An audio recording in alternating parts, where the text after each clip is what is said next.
paz do Senhor, meu amigo, tudo bem? A paz do Senhor, minha irmã, meu irmão em Cristo, como você está? Espero que você esteja bem. Estamos aqui iniciando mais uma lição, mais uma aula da nossa escola bíblica dominical.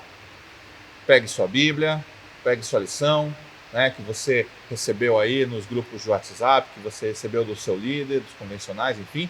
Pegue sua lição e sua Bíblia para acompanhar conosco. Hoje estudaremos a lição de número 6, que tem como título Cristo, o sacerdote perfeito.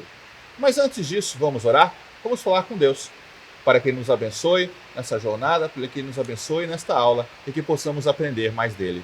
Senhor meu Deus, obrigado, Pai, pela oportunidade que nos concede de estarmos mais uma vez aqui para falarmos de Ti, para aprendermos um pouco mais. Abençoe cada família, abençoe cada irmão, cada irmã, cada amigo cada amiga que está aqui neste momento vendo, Pai Celeste, essa aula. Toque seus corações e transforma. Essa é a nossa oração para sempre. Amém e amém.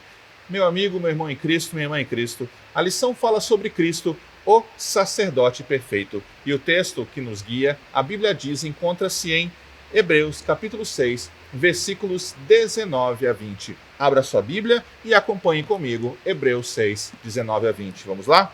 Está escrito: a qual temos por âncora da alma, segura e firme e que penetra além do véu, onde Jesus, como precursor, entrou por nós, tendo se tornado sumo sacerdote para sempre, segundo a ordem de Melquisedeque. Segundo a ordem de Melquisedeque. Para meditar, nosso Senhor Jesus Cristo difere dos demais sumos sacerdotes do Antigo Testamento, por ser ele o próprio sacrifício oferecido por Deus para salvar a humanidade.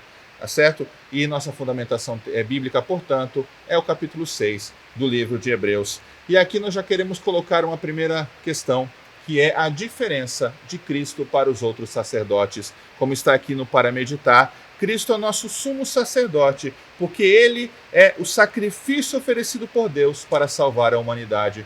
No período histórico, no período da Antiguidade, nós vemos que o sacrifício era feito imolando-se um cordeiro, imolando-se, portanto, para que o sacrifício acontecesse. Mas era um sacrifício que muitas vezes apenas, e que na verdade na sua extensão, apenas encobria o pecado, não livrava, não libertava, não redimia do pecado, mas apenas encobria. O sacerdote, portanto, como um homem que ele era também um homem detentor e tinha pecados, e o sacrifício tinha que ser sempre feito pelo povo e também por ele. Mas o nosso Cristo amado, que veio dos céus e habitou aqui entre nós e que morreu sua morte de cruz, ele teve o sacrifício perfeito, um sacrifício para todos e perfeito, com o seu sangue derramado na cruz do Calvário, e por isso ele é o nosso cordeiro imolado, por isso é ele que nos redime do pecado. Amém?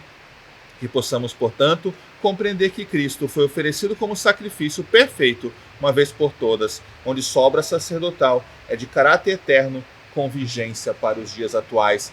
Nosso Cristo que morreu, que esteve aqui na terra, morreu e ressuscitou, não foi apenas para um momento histórico específico, mas ele está em toda a história da humanidade. Ele esteve com o Pai na fundação do mundo, como você percebe em Gênesis, e estará no fim, como você percebe em Apocalipse. A história de Cristo está além da nossa história, porque enquanto vivemos aqui na Terra, vivemos um tipo histórico em que você tem uma passagem de tempo. O nosso Cristo, ele é, e por ele ser, ele está além da história, e ele caminha por todo esse espaço e todo esse tempo. Portanto, essa lição vai falar sobre isso, e nós já estamos aqui, já fizemos a nossa introdução, já falamos um pouco sobre essas questões. A palavra perfeição, porque se nós estamos entendendo que Cristo é o sacrifício perfeito, vamos ao dicionário para buscar o que significa a palavra perfeição. E no dicionário online português está escrito aqui, que não tem defeitos, ideal, impecável e excelente. E é nesse contexto que nós entendemos quem é o nosso Cristo amado. O ponto 1 da lição, de forma didática, a autora da lição dessa semana nos coloca de forma didática alguns elementos, como o ponto 1, que fala do sacrifício perfeito, o ponto 2, sacerdote, sumo sacerdote, e o ponto 3, Cristo, âncora da alma. Amém? Então, a nossa autora aqui da lição dessa semana, ela dividiu aqui em 3 pontos para que nós, didaticamente, pudéssemos entender melhor a nossa lição. O que é o sacrifício perfeito? Esse é o primeiro ponto. Humanamente falando, era impossível haver um sacrifício perfeito capaz de cobrir todo tipo de pecado de uma vez por todas. Eu falei agora há pouco, o sacerdote naquele momento, ele não poderia por si mesmo dar um sacrifício perfeito, porque ele também era homem pecador. E como homem pecador, ele tinha que também sacrificar para si e para a comunidade, para o grupo no qual ele representava. No Antigo Testamento existiam vários tipos de ofertas e sacrifícios. Eram voluntários alguns e outros obrigatórios, a fim de reparar alguma ofensa cometida contra Deus. O livro mais conhecido sobre tal abordagem é o livro de Levítico, que era o antigo manual do culto israelita, tá certo? Que está presente no Pentateuco da nossa Bíblia Sagrada. Tipologicamente, os sacrifícios do passado prefigurariam futuramente o sacrifício de Cristo. E aqui vem uma questão de termo tipológico. Muito do que era do Antigo Testamento era sombra do que viria a ser no Novo Testamento. Então, a tipologia do sacrifício no Antigo Testamento remete à ação do sacrifício de Cristo, o Filho do Deus vivo, no Novo Testamento. Vários elementos que estão presentes no Antigo voltam no Novo. O Antigo são sombras da coisa, daquilo que viria, e isso é uma linguagem tipológica.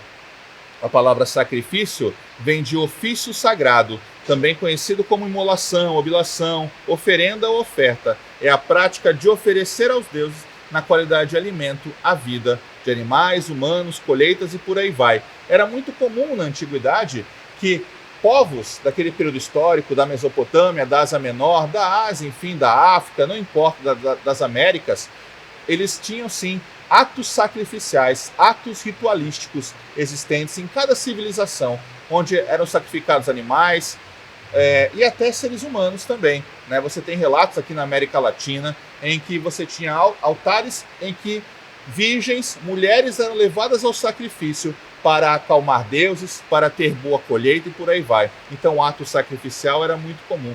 E entre o povo hebreu também você tinha o ato do sacrifício, né, que era dado a partir do sumo sacerdote, que exercia toda essa função para que o sacrifício acontecesse. Conforme está escrito em Levítico, capítulos 3 e 7, vamos perceber que a oferta de paz, ali estava incluso animais sem defeito. E essa era uma diferenciação. E quando você olha para Levítico, você tem que entender este livro no contexto do Pentateuco, no contexto dos escritos de Moisés, que são escritos onde você vai perceber a origem, a peregrinação, a lei sendo colocada. Então, é um conjunto de normas, de regras que foram instituídas para melhor conduzir o povo naquele momento. Levítico tem uma característica importante porque trata desses assuntos da fundamentação, da estruturação de uma sociedade ou de um povo, como está ali. O capítulo 2 vai tratar da diferença de sacerdote e sumo sacerdote. E aí a lição começa com a questão de relembrar a liturgia do culto levítico no dia da expiação. Rapidamente, o que seria o dia da expiação? No dia da expiação, levava a efeito a expiação por todos os pecados e também transgressões não expiados durante o ano anterior. Precisava, portanto, ser repetido cada ano da mesma maneira. Nós tínhamos, portanto, o dia da expiação, que era repetido anualmente para que os pecados fossem expiados.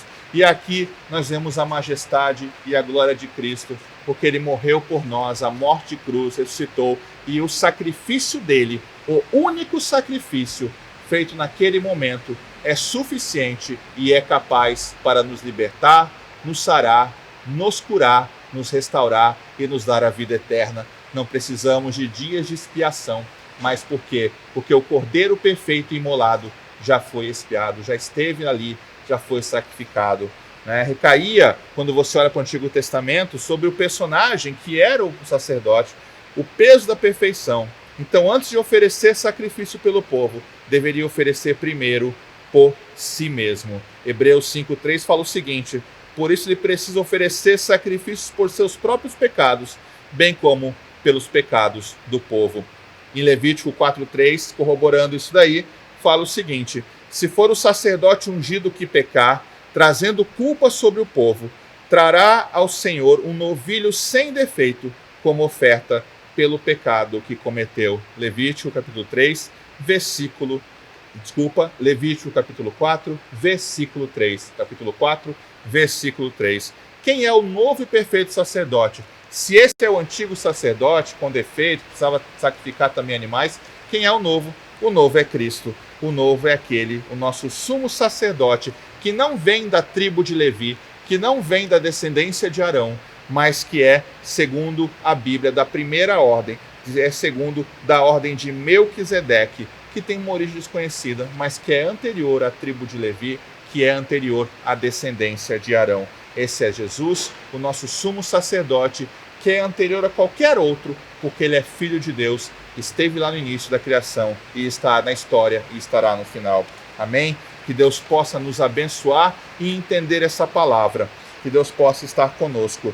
No ponto C, caminhando para o final, a autora da lição dessa semana nos fala que Cristo é âncora da alma. E se olharmos para Hebreus 6,19, o autor leva-nos a observar a importância da âncora para o navio, assim como é para a nossa alma a esperança. E a esperança que nós temos em Cristo Jesus é uma esperança que nos dá certeza no mundo aí fora. Esperança significa muitas vezes algo que eu espero alcançar no sentido de que eu não sei o que vai acontecer, mas que a nossa esperança está em Cristo Jesus. Nós alcançamos aquilo que é posto por Ele para nossas vidas e é algo certo, é algo verdadeiro, porque a esperança em Cristo é certeza de vitória e certeza de salvação. Segundo o dicionário de símbolos, a âncora é um símbolo de firmeza, força, tranquilidade, esperança e fidelidade.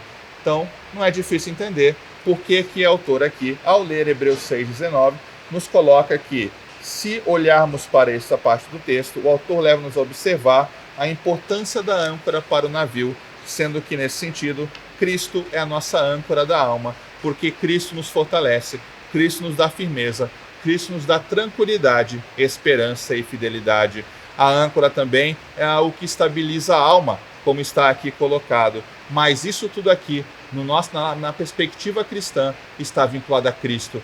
Cristo estabiliza a nossa alma, Cristo nos dá esperança, Cristo nos dá certeza, Cristo nos dá força para continuarmos na jornada. Amém? Que Deus possa abençoar e que você possa entender o quanto Cristo é o sumo sacerdote, aquele que nos dá a vida eterna, aquele que nos dá o caminho correto para a salvação. Todo o sacrifício de Cristo foi objetivando nossa salvação.